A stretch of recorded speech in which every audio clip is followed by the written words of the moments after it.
Hi friends, ഇന്ന് നമുക്ക് ലാപ്ടോപ്പിൻ്റെ റാം ഒന്ന് അപ്ഗ്രേഡ് ചെയ്യും.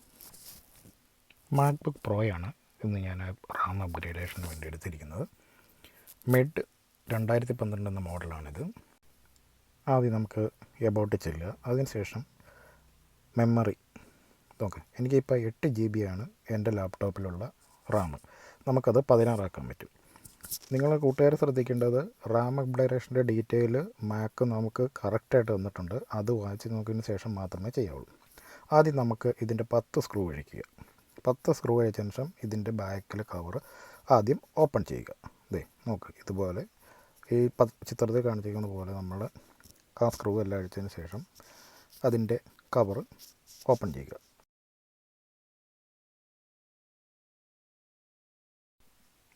ഓപ്പൺ ചെയ്തു. ഇവിടെ എനിക്കിത് നോക്കി, റാം 8 GB ഒരു റാമുള്ളൂ. ഇത് അടുത്ത 8 GB വേറെ റാം കൂടെ, അങ്ങനെ നമുക്ക് 16 GB ആകും. ഇതിൽ ശ്രദ്ധിക്കേണ്ട കാര്യം, സെയിം ക്ലോക്ക് സ്പീഡിലുള്ള റാം ആയിരിക്കണം നമ്മൾ പുതിയതായിട്ടിടാൻ വേണ്ടിയത്. പഴയതിൻ്റെ സെയിം തന്നെ ആയിരിക്കണം പുതിയതായിട്ടിടാൻ വേണ്ടിയുള്ളത്. ഇതിൽ കൂടുതൽ ശ്രദ്ധിക്കേണ്ടത്, ആദ്യം തന്നെ ബാറ്ററി ഡിസ്കണക്ട് ചെയ്യുക. അതിനുശേഷം മാത്രമേ നമ്മൾ ബാക്കി ചെയ്യാവുള്ളൂ. ഇനി നമുക്ക് റാം ഇടുമ്പോൾ ശ്രദ്ധിക്കേണ്ടത്, ഒരു സൈഡ് ചെറുതും ഒരു സൈഡ് വലുതുമായിരിക്കും അതിൻ്റെ ഇത്. ആ ഒരു വെട്ടിൻ്റെ 2 സൈഡും അതിൽ നോക്കിയിട്ട് അതിൻ്റെ ഒരു ലോക്കുണ്ട്, ആ ലോക്കിലേക്ക് പയ്യെ തള്ളി വെച്ചിട്ട് ആ ലോക്ക് അങ്ങ് ക്ലോസ് ചെയ്താൽ മതി. വളരെ ഈസി ആയിട്ട് നമുക്ക് അതിനെ ഇൻസേർട്ട് ചെയ്യാം. അതിന് ശേഷം നമ്മൾ ബാറ്ററിയുടെ കണക്ഷൻ വീണ്ടും റീകണക്ട് ചെയ്യുക. ഇനി നമുക്ക് നോക്കാം എങ്ങനെയുണ്ടെന്ന്.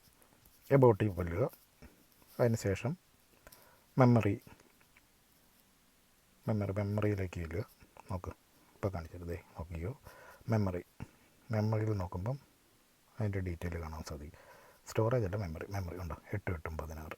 ഇപ്പോൾ 16 GB ആണ്. ഇപ്പോൾ നമ്മളുടെ ലാപ്ടോപ്പിൻ്റെ റാം 16 GB ആണ്. ഇപ്പോൾ നമുക്ക് നല്ല സ്മൂത്തായിട്ടുള്ള സ്പീഡായിട്ടുള്ള വർക്ക് ചെയ്യാനായിട്ട് സാധിക്കും. ഇങ്ങനെയാണ് ലാപ്ടോപ്പിൻ്റെ റാമിന്. നോക്കിക്കേ, ഇപ്പോൾ നമ്മുടെ FCP ഒന്ന് ഓൺ ചെയ്ത് നോക്കുക. നേരത്തേക്കാളും നല്ല ഫാസ്റ്റായിട്ട് വർക്ക് ചെയ്യുന്നതായിട്ട് കാണാൻ സാധിക്കും.